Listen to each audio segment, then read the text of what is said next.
Good evening, I'm Sharaad Kuttan and welcome to Consider This. Today we continue our discussion about productivity. You know, the Malaysian Productivity Blueprint of 2017 identified several areas and industries to champion growth, professional services being one of them. Now, to help me understand better the role of professional services in the economy, I have great pleasure, Mr. Chu Kok Beng. He is a member of the Malaysian Board of Technologists. He's a civil engineer by profession, and he specializes, it's said in some websites, in cement and concrete technology. I think that's one of your areas. Yes. Rehabilitation of buildings as well. Correct. Okay, Kok Beng, let's begin with professional services. You're a champion. We understand that you're identified to help lead several areas, and I understand there's 6 disciplines that come under professional services that go from engineering, legal, architectural services, accountancy, advertising, and management consultancy. Now, sounds like a huge area. How are these all united? I mean, what exactly are professional services? Professional services, I think it's important for people to know what is a professional. So everybody can be called a professional, but I consider myself a professional. Yeah, professionals. Yeah. So basically, a professional person will be somebody who has got some appropriate education, not necessarily high-level education, but complemented it with a lot of skills, right? And is able to perform what he professes in a very ethical manner. The important thing is ethical. And then for him to be recognized as a professional, then he should be a member of any of the professional institutions that exist in this country. We have many of these professional institutions in this country. For example, as an engineer, I'm a member of the Institution of Engineers Malaysia. When I joined the Institution of Engineers Malaysia, and I go through the professional assessment that's conducted by the institution, and I pass it, of course, and then I become a corporate member of the institution, then I reach the stage that I'm a professional. I can provide competent services, and in a very ethical manner. Right. But I do want to ask you, though, when we look at the problems that each of these professions might have, right? Don't they vary to such a great degree that it might not make sense to actually lump them all together? Or is there something that unites them? By the nature of a professional services, actually they should all be complementing one another. Like for example, if you talk about a huge engineering project that's going on, you need architects to be around, Then you need the legal people to be around. They need to look at all the legal matters which the engineer and architect may not be so clever. Then finally, they also need to have the accountants to make sure that all the financial matters are handled. So I think in this manner, this is how the professional services can complement one another. So your question was very good, You see it to be a very complex situation. The reality at this moment is a very complex situation, because all our professional services, they work in silos. So the biggest challenge that we have nowadays is how can we put all these silos together so that they complement one another, and then you can greatly increase the efficiency, and as a result of that, your productivity will go up. So this is one way to look at it. Okay. Tell us a little bit about the history of services in Malaysia. I mean, what can we glean from that? I mean, what lessons can be learned? If you are a student of history, you will know that services started very, very long ago, during the time of when Malacca was a trading nation, and at that time, that was where services were started in Malaysia. These would be like medieval guilds that we've seen in the European context. Yeah. Is it blacksmiths coming together, and so goldsmiths coming together, moneylenders coming together, and such? It was more a trading nation, because of the position Malacca is in, and Malaya being a very small country, we don't have all these goods that the East and the West need to trade. So we position in Malacca became a very famous and prosperous spot by just providing services. We make sure that the goods that are going from the east to the west, going through the Straits of Malacca, is able to go through in a very smoothly and safely, and not disturbed by the pirates. Those days a lot of pirates. So by providing this kind of security services, we became a very rich nation, and we became so rich that the Portuguese wanted to conquer us, you know, and they did conquer us. So I think that we have this DNA of services in our makeup already. So it's not surprising that going forward for the 12 Malaysia plan and ahead, the government has wisely decided that they want to focus on professional services. Okay, so you mentioned that the professional services are in silos, and one of your tasks is to somehow get a conversation going between these different groups. But there are also specific areas, right, in terms of challenges, in terms of workforce, industry structure, business environment. Talk us through some of the key elements of those challenges. In terms of workforce, I think we are very fortunate that in Malaysia, we have got a very strong educational system. We have more than 130 universities. We have maybe about 200 polytechnics and community colleges, you know. So we are very fortunate that for a very small country, we produce a lot of people who are quite well educated. So the quality of those institutions are up to mark. They produce, they're up to mark. But so the challenge to us in this case is the various professions, they may have specific requirements for what the graduates should be good in, so that they can fit into the industry very well, you know. So this is one of the issues that we are sorting out now. So to match the industry requirement to the supplier, which is from the education side, you know. But and how difficult? I mean, be completely frank with me. I mean, how difficult are these attempts to align education institutions, market needs, which are obviously changing all the time, industries' needs, and even just within the professional services, many of whom I'm sure will try and protect themselves against a flood of new entrants, right? The advantage we have in this case is that we benefited from the British legacies, you know, that we have a lot of professional bodies which are very strong. Like for example, the architects are very strong, the engineers are very strong, medical association, the legal bar councils are very strong. So they are in a position to influence the educators, what is the kind of graduates that they want. But of course, it's all the time a big tussle because things are changing, you know. Then at the same time, these professional bodies are very well set up to conduct the training that's required when the graduate gets into the market. Like professional training. Professional training, you know. So we are very fortunate in that sense. We have a lot of such professional organizations, which we now call them civil society organizations. We don't call them NGOs anymore because NGO is not a very good word. So the civil society organizations, they play the role in training the members to be more competent, to be able to meet with the requirement of the industry. So we have this advantage that exists in our framework. Okay, we'll take a short break. We'll be back with more. Stay tuned to Consider This.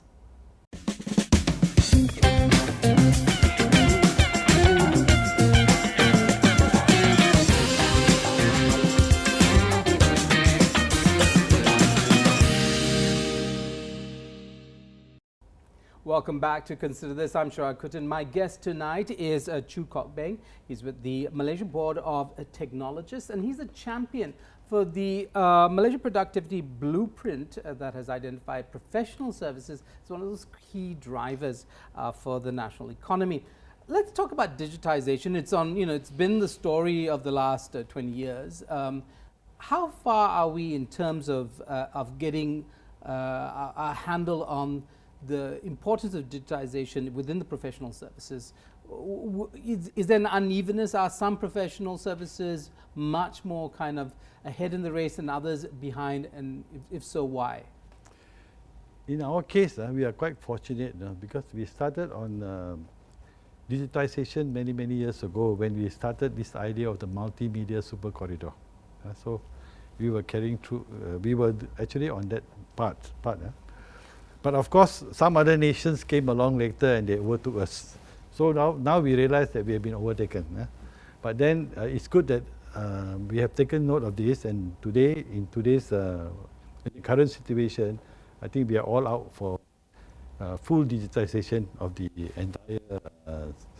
entire industry.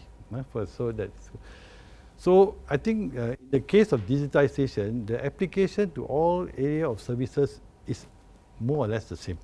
It's the speed of connectivity that we are talking about. And we are very happy to note that about 2 months ago, Malaysian government already announced that it will launch the 5G technology. So when you have this 5G technology launch, then I think that it will benefit across the board. Why do you think it's been so slow? I mean, politicians are very quick to use, these cliches around Industry 4.0. Everybody can say it, but somehow delivering on it seems to be much harder for Malaysian politicians and leaders. I'm not quite sure, because I've heard this conversation in many other sectors where, for instance, even the industry, not being able to get that fiber optic line into your factory. I mean, these are real infrastructure problems. What's the gap? Why are we failing to actually live up to our stated aspirations? So at the present moment, I think the Malaysian mentality has always been that we are over-dependent on the government. I think it's good that the industry is taking the challenge to come in and play a bigger role, so that you then will only need the government to facilitate and provide some seed funding, and government will the public will come in, public industries will come in. Because when you talk about digitization, it's going to be a huge amount of money. So it's about investment, investments to come in, So Malaysia, I think the investment climate in Malaysia is very attractive. Many people like to come here. So if the right policies is put into place, where we encourage competition, and then of course then it will flourish very fast. But I think in the past, what has actually happened was that there was some kind of monopoly. Some parties were given the right to, for example, the broadband highway. So I think we realized that that is not a very good way to go. It's better to encourage competition, so that foreign funds can come in and invest into the infrastructure that's required to expedite digitization across the board. Right. I wondered if we could turn our attention to the question of the brain drain and the fact that many professions, Malaysian professionals, are actually all over the world. I mean, it's shocking. Almost every corner of the planet seems to have a Malaysian there who's come on their own steam to establish a business or or provide services. What is the issue for us here? Is it good that Malaysians are leaving and finding new markets, or is it somehow a bad thing? I mean, because brain drain is obviously seen as a negative thing. How do you view this issue? Personally, I think that when you talk about brain drain, you must look at it on a longer perspective. For us Malaysians to be more advanced than what we have in this country, we need to go out. Okay, so for a moment, they are all out there, So they are being exposed to new technology, all sorts of things, and they also, in many cases, Malaysians are very outstanding. So they will take some time to develop all this knowledge and talent. So there will be a time that I think eventually they will come back here, and that's where we will benefit. So the temporary shortage of the temporary effect is that we feel the effect of brain drain being negative. But I think in the long run, if the country remains to be very harmonious, peaceful, and a nice place to live in, Malaysians are always very loyal to this country here. They will return. Yeah, they will return. And they'll return and bring those expertise. All the knowledge will come back here. Okay, what about the other side of the story, which is how open are we to the professional services of foreigners, right? I know there's been a lot of discussion around opening up our legal services and so on and so forth. And while we are very happy to have Malaysians travel all around the world, we're less happy about opening up our borders to competition from abroad. What's your position on that? I think that in order for you to be better than what you are, you must be able to invite the competitors to come to your country. So in my mind, we have been a bit slow in liberalization of our professional services. We we must look at it from the positive point of view, that when they come here, it costs us, we will learn from them. So from there, we not only learn from them, but we form network with them, where we form some partnership, where we can, in fact, exploit the other parts of the world together with these foreign professionals.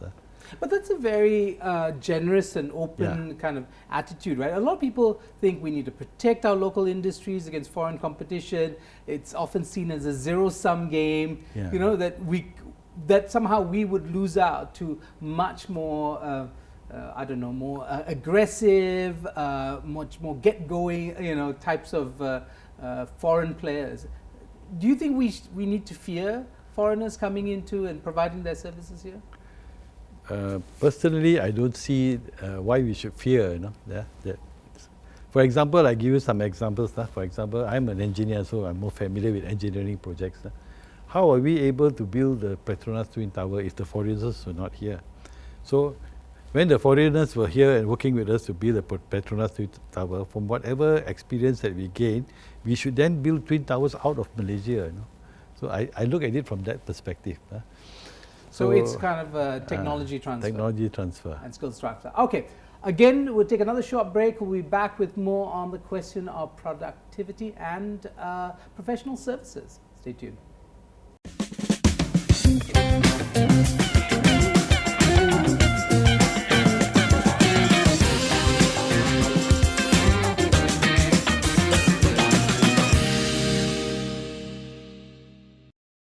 Welcome back to Consider This. I'm Sharaad Kutin. With me, Chu Kok Beng. He's a member of the Malaysian Board of Technologists and engineer by profession, and also the champion for the Malaysian Productivity Blueprint established in 2017, which looks at professional services as one of the target industries, one of the drivers for the Malaysian economy going forward. So you're tasked with bringing different stakeholders within your remit. Tell us, so you're working with professional bodies like in the legal services and architectural services. Where are you working? What are the different elements that you kind of, you can give us a granular sense of what you are doing to change the conversation? There are quite a number of professional services providers in Malaysia, but our strategy is to select 6 of the most influential services providers, that means contribution to national GDP. So in the blueprint, we selected 6, which is from advertising, architecture, accounting, engineering, legal, and this management consultant. So these are the 6 professional services that contribute a lot to the national economy. So we are focusing on these 6 to be the spearhead of our contribution to future national economy. So the challenge is to get all these 6, the productivity of all these 6 services sector up, and when they become successful and they work together in a collaborative network, then all the other related services will be dragged along. It's just like when you go and drag a net to catch fish, you must focus on these 6. I think that's the correct way to go under the professional blueprint. Right. I mean, some people might even be surprised by the inclusion of advertising, but recently as I was Googling the question of brain drain, just the sheer number of Malaysians in the advertising industry who are now working abroad. I mean, we have lost some 20 or 30, some of the top names in advertising in many countries, including neighboring countries like Indonesia. Big firms led by Malaysians in creatives and so on. So we clearly don't lack talent. I think that seems to be there in these industries. What are the specific challenges? If you could highlight 1 or 2 specific challenges where there is a lack or a deficit. I think the very important aspect in professional services will be in the workforce. You need to produce a lot of talented workforce for the different professional services that we require. So at the current moment, I think we are doing it quite well. For example, our emphasis on the TVET program, to right, produce the vocational education. to produce a workforce for Industry 4.0. These are people who are very talented in technical areas. You know, they may not be very academically talented, but with a limited lower level of academic excellence and with a lot of skills that practical skills that they have, they will be very useful for the Industry 4.0 that we are facing at the present moment. Right. So that's one area. So workforce in this area, I think we are doing very well because we have focused on TVET, and we are producing about 130,000 diploma holders from the TVET program, skilled in different areas to support the direction that we are going into. Okay, I want to ask you about this. You know, this is a big debate that often happens around the question of language and education, right? And we talked about Malaysians going abroad, Malaysians learning, coming back, Malaysians learning from others who come here. Is the question of the language of our education, especially in terms of professional services, you know, is there a problem there? I mean, is our ambivalence towards promoting English, for instance, our ambivalence about Mandarin, which is now becoming another global language, you know, Hindi in India, another big market, Bahasa Indonesia, of course, is very like Bahasa Malaysia, but very different in many ways. How do you see that? I mean, do professionals, what is the language that professionals conduct themselves in Malaysia? Is it the national language or is it English? At the present moment, I think universally, English is more the preferred language in professional services. But here I see this is another area that Malaysia is very strong in, you know. Not forgetting that we also quite good in Mandarin, Chinese. And we have enough people who can talk very well in Hindi. So going into the future, I think Malaysia professionals have this advantage over neighboring countries. The reason is because we have this strength in English and Mandarin. So with China becoming almost becoming the world economic power, the opportunities are great for us because they have a problem speaking English. So Malaysians can speak English and Chinese quite well. So I think that's a plus point for us. So we have a bridging kind of quality about our education. Last point, we have about a minute left. What would you like us to be mindful of when we think about this push for productivity within the professional services? What should we be focused on? What is the most important thing? In professional service, it's very people-centric. So we should continue to focus on making our people more competent, giving them the right education, the right training, the right ethical values, universal values, and motivate them to not be happy only in Malaysia. They must get out of Malaysia. Malaysia is a very comfortable country, so many of the professionals don't like to leave the country. You know, they feel very comfortable here. So this is if you can motivate them to want to go out, to venture further, it will definitely will contribute a lot to our national economy. You know? Right, so get out of our comfort zones. Getting out of the comfort zone. Wonderful. Thank you so much, Thank Mr. you. Chu. I've been speaking to Mr. Chu Kok Beng. He is member of the Malaysian Board of Technologists and also identified as a champion for the National Productivity Blueprint in professional services and pushing that as a driver for the national economy. That's the end of our discussion for productivity. Tonight we'll be back with more. Stay tuned to Consider This, only on Astro AWANI.